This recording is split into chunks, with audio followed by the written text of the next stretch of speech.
Budget जो है milestone है विकसित भारत की दिशा में, हमारी प्रगति के दिशा में। हम्म, तो हर बार जो बजट आ रहा है तो हम 2047 की ओर आगे बढ़ रहे हैं और वैसे वैसे हमारी इकोनॉमी आगे बढ़ रही है। बिल्कुल। ये बजट जो है ये विकसित भारत की बहुत ही एक इम्पोर्टेंट माइलस्टोन है, हम्म, जहाँ पे जाके हमने डेवलपमेंटल एजेंडा को आगे रखा है और हमारे जो पिलर हैं हमारे विकसित भारत के उसको और मजबूत करने का काम किया है इस बजट में। देखिए आने वाले इलेक्शन सामने आ जाना है, कितना को काम किया है, कितने को लोग खुश हैं। देखिए हर गवर्नमेंट अपने आप को शाबाशी देती है, खुद ही शाबाशी दे लेना बड़ा आसान है। शाबाशी जब लोग देते हैं तब पता चलता है। ऑर्गेनाइज क्राइम जो चलता है उसको रोकना तो गवर्नमेंट की रिस्पॉन्सिबिलिटी है। ऑर्गेनाइज क्राइम अगर चल रहा है तो उसके पीछे तो एक पूरा सिस्टम काम कर रहे हैं, वो सिस्टम को ब्रेक हम नहीं कर पा रहे, मुझे ऐसा लगता है। देखो ऐसा है कि नशा कोई स्विच ऑन ऑफ करने वाला काम नहीं है, नशा हमारी जड़ों में बैठ चुका है। लेकिन इसका मतलब ये भी नहीं है कि पंजाब सारा नशेड़ी है, ऐसा नहीं है। बहुत लोग प्रोग्रेसिव भी हैं, पंजाब को बदनाम भी ज़्यादा किया गया। हाँ, लेकिन नशे की समस्या को हल करने के लिए हमें 360 डिग्री प्लानिंग करने की जरूरत है। जी बिल्कुल। लोगों को उसे पकड़ने से नहीं, अगर कोई नशा खा रहा है उसको पकड़ के अंदर दे देंगे उससे क्या होगा?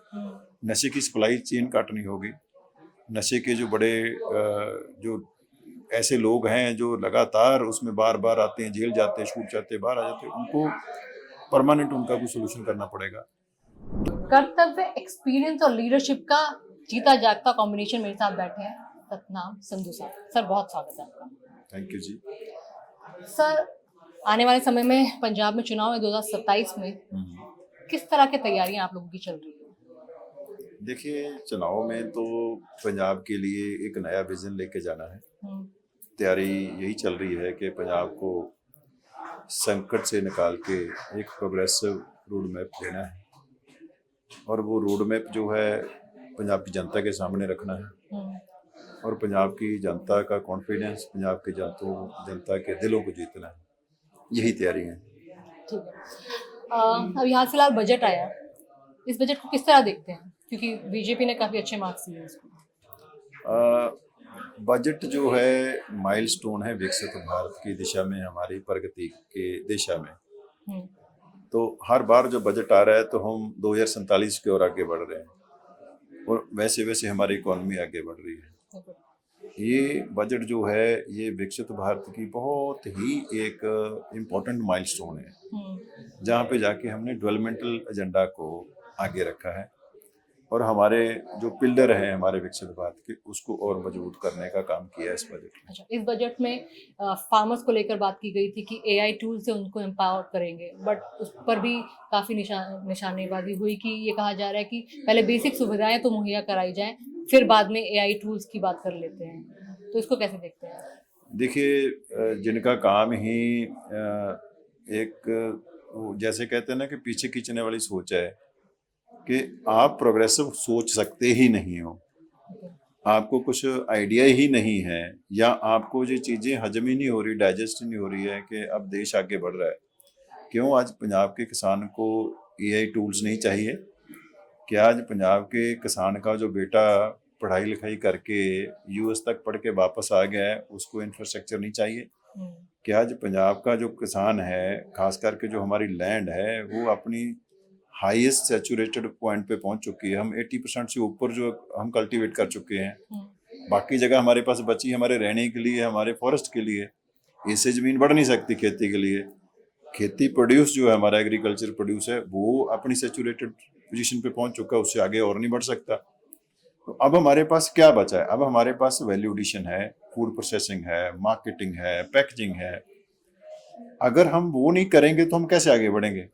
वो करने के लिए हमें जो ग्लोबल अगर हमने एक्सपोर्ट करना है तो वो स्टैंडर्ड कैसे मीट करने हैं?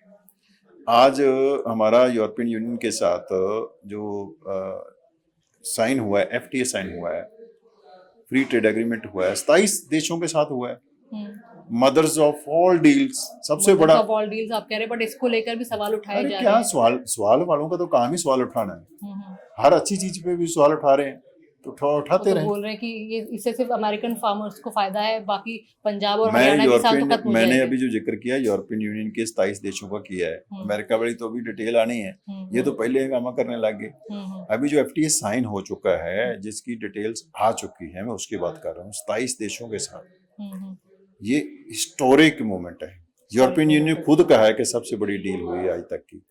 तो उसमें जो संभावनाएं बन रही है, मैं तो पंजाब के कॉन्टेक्स्ट में, फार्मर्स के कॉन्टेक्स्ट से बात कर रहा हूँ कि आज अगर फार्मर को ग्लोबली कम्पीट करना है, कैसे करेगा वो? अगर उसके पास टेक्नोलॉजी नहीं लेके आएंगे, असं इमर्जिंग एरिया में इन्वेस्ट नहीं करेंगे, वो कैसे करेंगे? तो आज गवर्नमेंट ऑफ इंडिया एक सफिशिएंट बजट प्रपोजल लेके आई है कि हमें एआई में इन्वेस्ट करना और एआई फॉर फार्मर्स इन्वेस्ट करना है।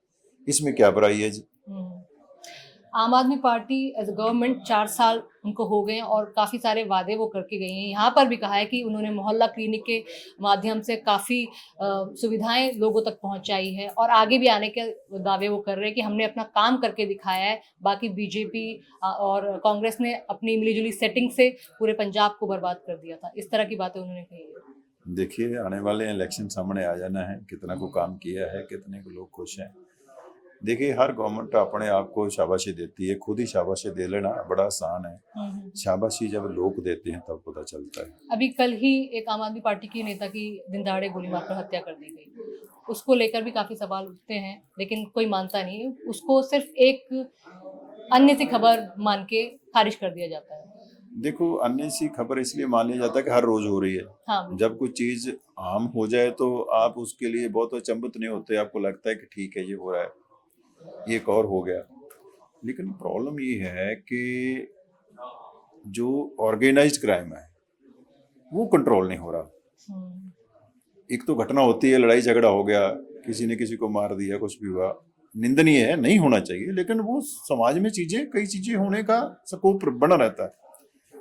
लेकिन ऑर्गेनाइज क्राइम जो चलता है उसको रोकना तो गवर्नमेंट की रिस्पॉन्सिबिलिटी है।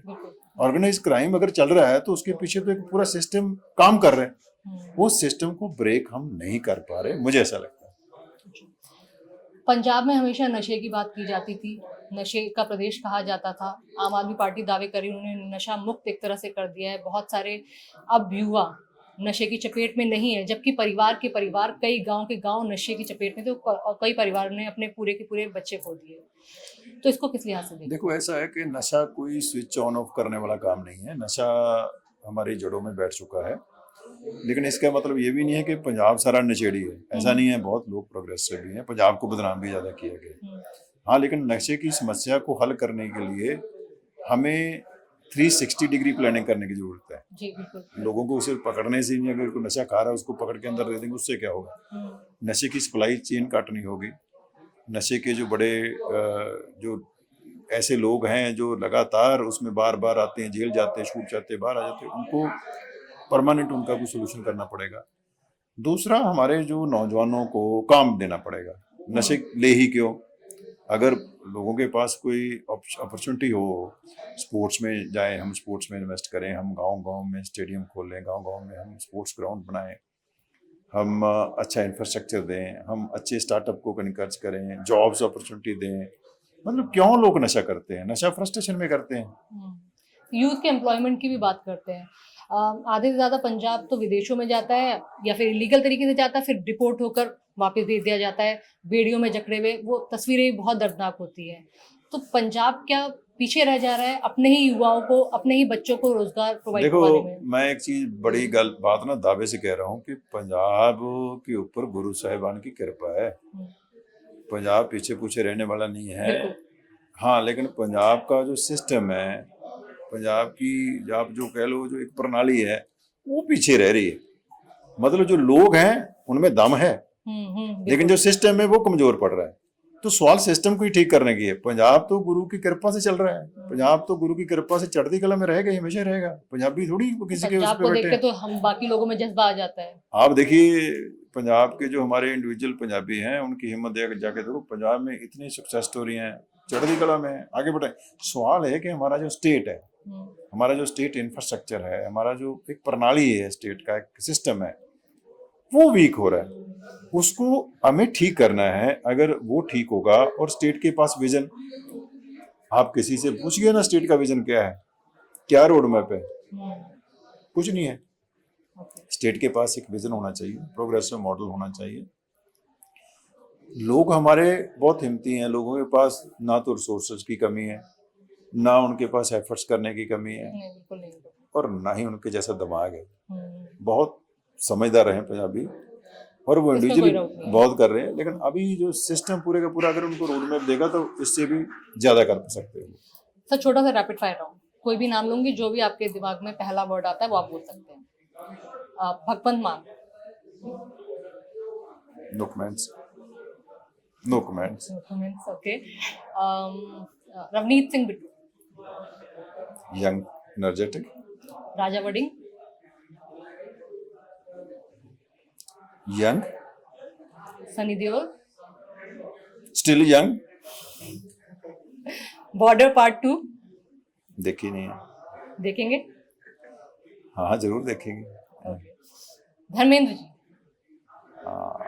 लेजेंडरी, लेजेंड, आने वाली जनरेशन मिस करेंगे उनको। मिस करेंगे, हम सब मिस कर रहे हैं। और राहुल गांधी, मिसफिट। मिस कर, प्राइम मिनिस्टर मोदी, उनके लिए कुछ और अच्छा बोलना चाहता हूँ। बोलिए। हजारों बरस रोती है अपनी बेनूरी पे नरगिस, बड़ी मुश्किल से होता है चमन में दिदावर पैदा। क्या बात है। नरेंद्र मोदी। आप तो शायर भी बन गए उनके लिए। और Sonia Gandhi, decent lady, Amit Shah, performer, visionary, Charanjit Singh Channi, people person. Best CM of Punjab ever. Punjab is waiting for best CM. Okay, ये अच्छा जवाब था।